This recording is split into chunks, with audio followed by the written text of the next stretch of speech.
નમસ્કાર બાળકો. આજે આપણે ચેપ્ટર 12ના સ્વાધ્યાયમાં છીએ. એમાં પહેલો પ્રશ્ન છે, આપેલા સંયોજનોમાં દરેક કાર્બનનું સંકરણ જણાવો. તો આપણે પહેલો પોઈન્ટ લઈએ. એની અંદર જોઈએ તો અહીંયા આપણે જોઈએ તો આ કાર્બન ડબલ બોન્ડ છે એટલે sp2 બરાબર. પછી આ કાર્બન બંને બાજુ ડબલ બોન્ડ છે, બંને બાજુ ડબલ બોન્ડ હોય તો એનું સંકરણ sp થાય. ઓકે, ચાલો બીજું સેલ્ફ કરવાનું. ત્રીજું બહુ સહેલું છે છતાં આપણે કરીએ. ત્રીજું અહીંયા તમારી જોડે કાર્બન સિંગલ બંધવાળો sp3, આ પણ sp3 અને આ ડબલ બોન્ડવાળો છે એ sp2. Very easy. ચાલો, આ કાર્બન ડબલ બોન્ડેડ છે sp2, આ કાર્બનની એક તરફ ડબલ બોન્ડ sp2, આ કાર્બનની એક તરફ triple bond sp. C6H6 benzene કહેવાય. બેન્ઝીનનું મોટું સ્ટ્રક્ચર તમારી સામે ડ્રો કરું એટલે તમને એક્ઝેક્ટ ખ્યાલ આવે. જો બેન્ઝીનમાં અહીંયા પાઈબંધ, અહીંયા અને અહીંયા ત્રણ જગ્યાએ પાઈબંધ હોય. આ 1 2 3 4 5 અને 6 કાર્બન હોય તો દરેક કાર્બનની કોઈ એક તરફ તો ડબલ બોન્ડ આવે જ છે, એટલે દરેક કાર્બનનું સંકરણ sp2 થશે. ઓકે, ચલો હવે પછીનો પ્રશ્ન છે સિગ્મા અને પાઈબંધ ગણો. તો બેન્ઝીનમાં સિગ્મા અને પાઈબંધ, તો બેન્ઝીનમાં આ દેખાય જ છે, ગણેલા છે. આ 1 આ 2 આ 3 4 5 અને 6. એ ઉપરાંત દરેક H જોડે એક એક. ઓકે, એટલે 6 ને 6 12 સિગ્મા બરાબર. અને આ જે દેખાય છે અહીંયા આપણે આ કલર લઈએ, આ એ પાઈબંધ છે, દેખાય છે, તો આ પાઈબંધ થયું. C6H12માં બધા જ સિગ્મા બંધ છે, ગણતા તમને આવડતા જ હશે. આ 1 આ 2 3 4 5 અને 6 7 8, આ ગણાશે 8 9 10 11 12 13 14 15 16 17 અને આ એક રહી ગયો તો 18. એટલે સાયક્લોહેક્ઝેનમાં દ્વિબંધ ના હોય, એમાં આ રીતનું બંધારણ હોય. ઓકે, CH2Cl2 જાતે કરી શકાય એવો પોઈન્ટ છે. ઓકે, ચાલો હવે લઈએ એમાં ને એમાં આગળ. સિગ્મા અને પાઈબંધ ગણો. તો જ્યારે બે પાઈ આ રીતના બે બંધ હોય તો એમાં એક સિગ્મા હોય એક પાઈ હોય. આમાં પણ એક સિગ્મા અને એક પાઈ છે. તો આ 1 2 3 4 5 અને 6 સિગ્મા થયા અને 2 પાઈ થયા. CH3NO2 એટલે આ C, એની ઉપર 1 2 અને 3 સિગ્મા, આ ચોથો સિગ્મા. NO2માં બે પાઈબંધ છે તો એમાં બે બંધ છે. બે બંધ હોય એટલે હંમેશા યાદ જ રાખવાનું કે એક સિગ્મા હોય ને એક પાઈ હોય, બરાબર. અને આ પણ સિગ્મા. બહુ સહેલું છે, આપણે લેક્ચરમાં શીખવાડેલું છે. હવે આ H, તો આ H મૂક્યો. CO હંમેશા યાદ રાખો, જ્યારે C અને O આવે એટલે હંમેશા ડબલ બોન્ડ જ હોય. તો દોરીને તમને બતાવેલા છે એટલે તમને આવડશે. તો સિગ્મા પાઈબંધ અને સંકરણના MCQ પ્રશ્નો પૂરા થાય છે. હવે કીધા છે બંધ રેખા સૂત્રો દોરો. તો હું તમને શીખવાડું નામ ઉપરથી. આઇસોપ્રોપાઇલ આલ્કોહોલ. તો આઇસોપ્રોપાઇલ આલ્કોહોલ, આઇસોપ્રોપાઇલમાં શાખા હોય આ રીતે, આને આઇસોપ્રોપાઇલ કહેવાય, બરાબર. અને આલ્કોહોલ એટલે અહીંયા આવશે OH. તો પહેલાનો જવાબ આ આવશે. બીજાનો 2,3-ડાયમિથાઇલ બ્યુટેનાલ. તો આ જે બ્યુટેનાલ છે એ મૂળ શૃંખલા કહેવાય, એટલે 4 કાર્બન મૂકી દેવાના. ચલો, થઈ ગયું. 2,3-ડાયમિથાઇલ બ્યુટેનાલ, બ્યુટેનાલ એટલે આલ્ડીહાઇડ એટલે આ CHO. બીજા અને ત્રીજા પર મિથાઇલ એટલે અહીંયા તમારે મિથાઇલ આવશે. ચલો, ત્રીજું છે હેપ્ટેન 4-ON. અહીંયા ખોડો આવે. હેપ્ટેન એટલે 7 કાર્બન, 1 2 3 4 5 6 અને 7. 4-ON એટલે આ બાજુથી નંબર આપું કે આ બાજુથી, તો 1 ગમે તે વાતથી આપો, 3 4, ચોથા ઉપર ON એટલે અહીંયા ડબલ બોન્ડો. બાકી બધે અહીંયા એક એક બંધ આપવાના, બાકી ખૂટે એટલા H. 12.3 પૂરો. બહુ જ સહેલા પ્રશ્નો. આપેલા સંયોજનોના IUPAC નામ લખો. બીજા પેજમાં છે, ત્યાંથી આપણે લઈએ. ચલો, સંયોજન આપ્યા હોય એનું નામ. તો જુઓ, આ છે એને બેન્ઝીન કહેવાય, એના પર આ 3 કાર્બન એટલે પ્રોપાઇલ કહેવાય, શાખા નથી એટલે નોર્મલ પ્રોપાઇલ બેન્ઝીન. ચલો હવે આ બીજાનું નામ, તો બીજામાં વધુ ક્રિયાશીલ સમૂહ સાયનાઇડ, ત્યાં બાજુથી નંબર આપણે આપ્યો, તે બાજુથી તમે નંબર આપશો એટલે આ 1 2 3 4 અને 5.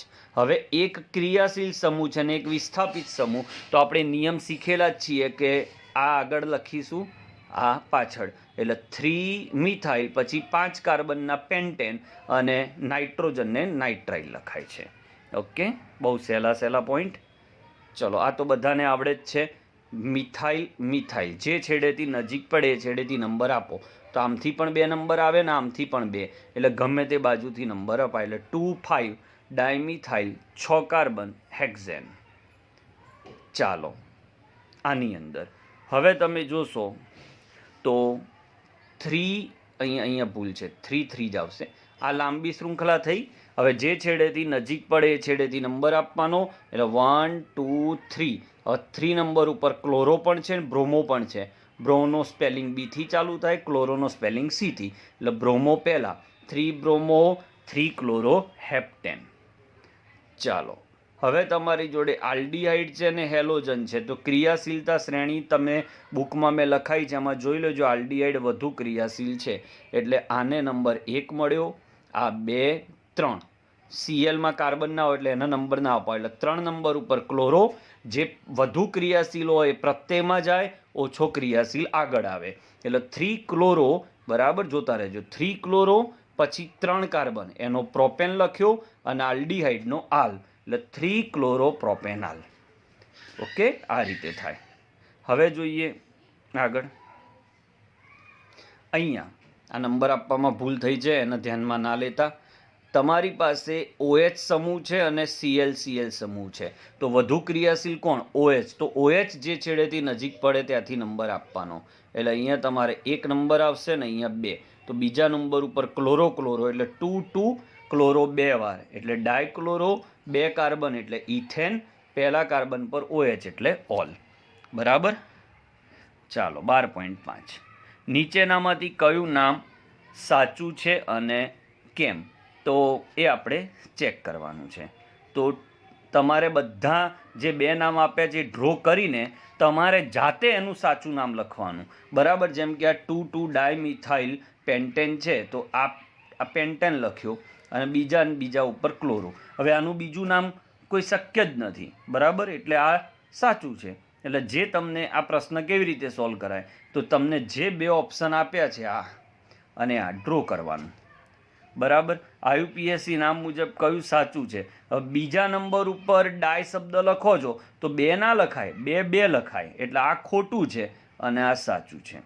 બરાબર, એ રીતે તમે અહીંયા જો 2 4 7 છે ને એ 2 5 7 છે, તો લઘુત્તમ ક્રમ હોય એ સાચું, એટલે આ સાચું અને આ ખોટું.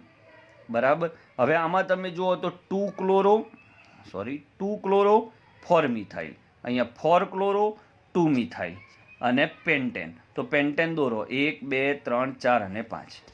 હવે 4 ક્લોરો લખું તો અહીંયા Cl આવે અને 2 મિથાઇલ લખું તો અહીંયા કાર્બન આવે.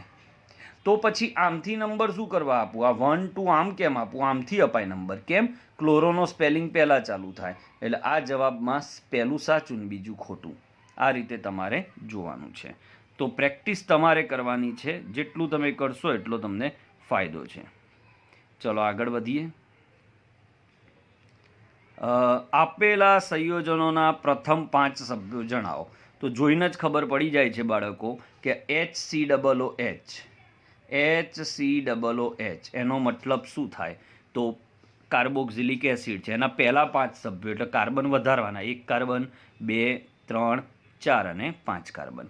આ કીટોન છે, તો બીજું આ કીટોન છે, તો 3 કાર્બનથી જ કીટોન ચાલુ થાય, પછી 4 કાર્બન 5 કાર્બન 6 કાર્બન અને 7 કાર્બન, ત્યારે કુલ 5 સભ્યો થાય.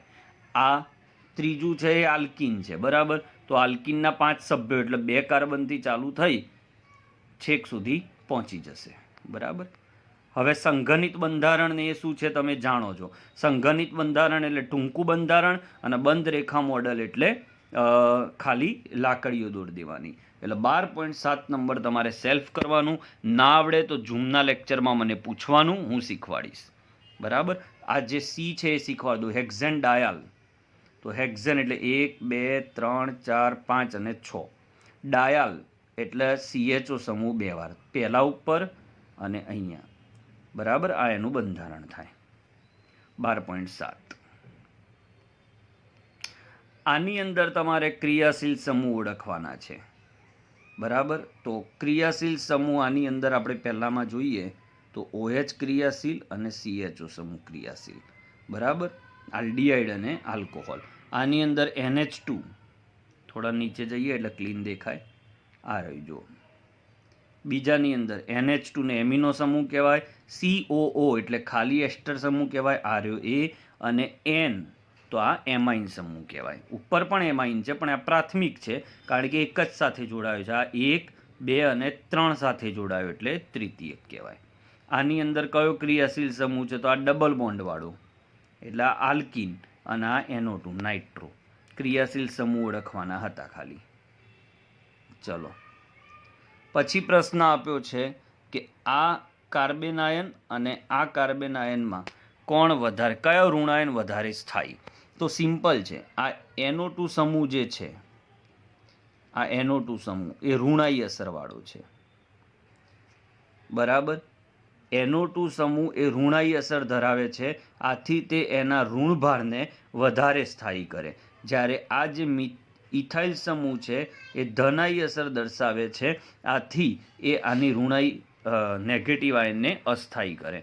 શોર્ટમાં તમને કહું, માઇનસને સ્થાયી કરવો હોય, લખી રાખજો ચોપડામાં, માઇનસને સ્થાયી કરવો હોય તો ઋણાઈ અસરવાળા સમૂહ જોડવાના, અને પ્લસને સ્થાયી કરવો હોય, મેં લેક્ચરમાં ચલાવેલું છે, તો ધન આઈને કરવાના.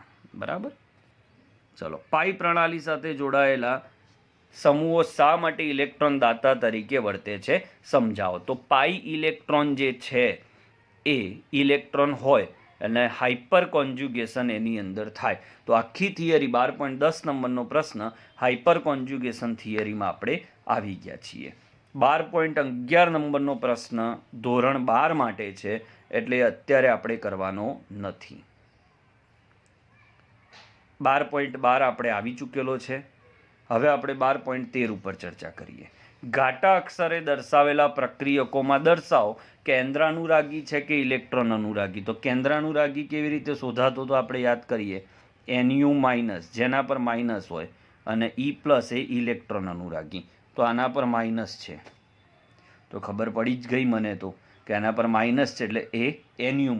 આના પર માઇનસ છે, Nu-. અહીંયા CH3CO+ છે, એ ઇલેક્ટ્રોન અનુરાગી.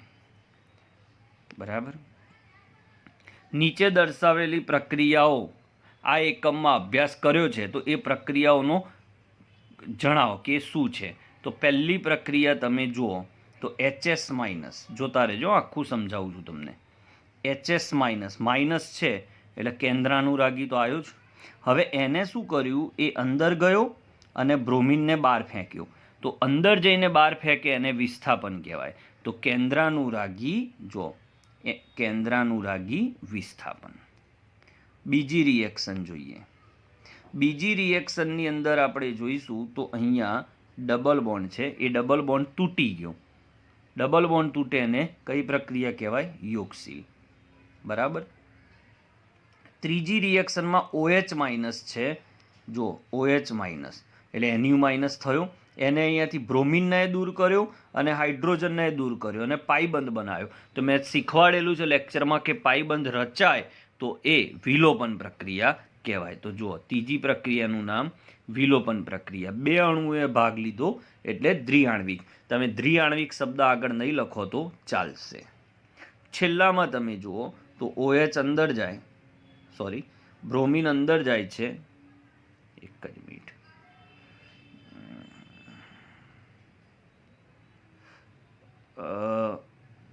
HBr જે છે એ પાણીના અણુને દૂર કરે છે એટલે એ વિલોપન કહેવાશે. ચલો, નીચે આપેલા બંધારણો કયા પ્રકારની જોડ દર્શાવે છે જણાવો. તો અહીંયા તમે જોશો તો પહેલી જોડ જે છે, પહેલી જોડ બરાબર, એમાં કીટોન છે, આ દેખાય છે કીટોન. તો અહીંયા વચ્ચે છે ને અહીંયા સાઈડમાં છે. તો જે સમૂહ વચ્ચે આવતા હોય એમાં મેટામેરિઝમ દેખાય, એટલે મધ્યાવયવતા. બીજું, એમાં સ્થાન પણ બદલાયો. કીટોન 3જા નંબર પર હતો, ત્યાંથી 2જા નંબર પર ગયો, એટલે સ્થાન સમઘટકો પણ કહેવાય. હવે અહીંયા જે પ્રશ્ન બીમાં મૂક્યો છે એ થોડો આઉટ ઓફ સિલેબસ છે, એ 13મા ચેપ્ટરમાં આવે છે, પણ અત્યારે આપ્યું છે તો હું સમજાવી દઉં. બે સરખા સમૂહ એકબીજાથી વિરુદ્ધ છે, ડી એટલે ડ્યુટેરિયમ, એકબીજાથી વિરુદ્ધ હોય તો એને ટ્રાન્સ સમઘટક કહેવાય.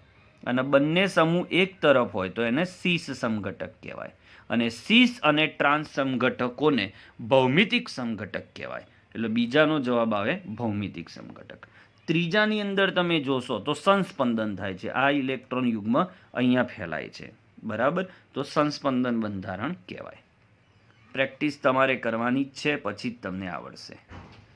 ચલો, નીચે આપેલા પ્રક્રિયાઓમાં વચ્ચે શું બનશે એ જણાવો. તો એકદમ સહેલું છે, મેં તમને અગાઉ પણ શીખવાડ્યું કે ભાઈ આ બંધ તૂટે, બરાબર. હવે એ બંધની બંને બાજુ સરખા ભાગ હોય તો મુક્ત મૂલક બને. ઓકે, હવે અહીંયા તમે જો આ બંધ તૂટે તો CO સમૂહ વધુ વિદ્યુત ઋણ છે એટલે ઋણ આયન બનાવે, કાર્બન આયન. હવે અહીંયા બ્રોમિન વધુ વિદ્યુત ઋણ છે તો બ્રોમિન ઇલેક્ટ્રોન લઈને જતો રહ્યો. જુઓ, બ્રોમિન, અહીંયા બ્રોમિન ઇલેક્ટ્રોન લઈને દૂર થયો, તો એ ઇલેક્ટ્રોન લઈને દૂર થાય તો આના પર પ્લસ ઉત્પન્ન થાય, તો કાર્બોકેટાયન. અહીંયા E+ આક્રમણ કરે એટલે પ્લસ રચાય, એટલે કાર્બોકેટાયન. ઓકે, પ્રેરક અસર અને એના આધારે એસિડિકતાનો ક્રમ જણાવો. ધોરણ 12નો ટોપિક છે એટલે આપણે અત્યારે કરવાનો નથી. તો આ સાથે સ્વાધ્યાય પૂરું થયું. બહુ સહેલું સ્વાધ્યાય છે, તમારે હજી એકવાર આ જાતે કરવાનું રહેશે, બરાબર. માત્ર મારી ઉપર આધાર નથી રાખવાનો. સ્વાધ્યાય તમારે ફરીથી સોલ્વ કરવાનું છે. ના આવડે એ ઝૂમ લેક્ચરમાં શીખવાડીશું. આભાર.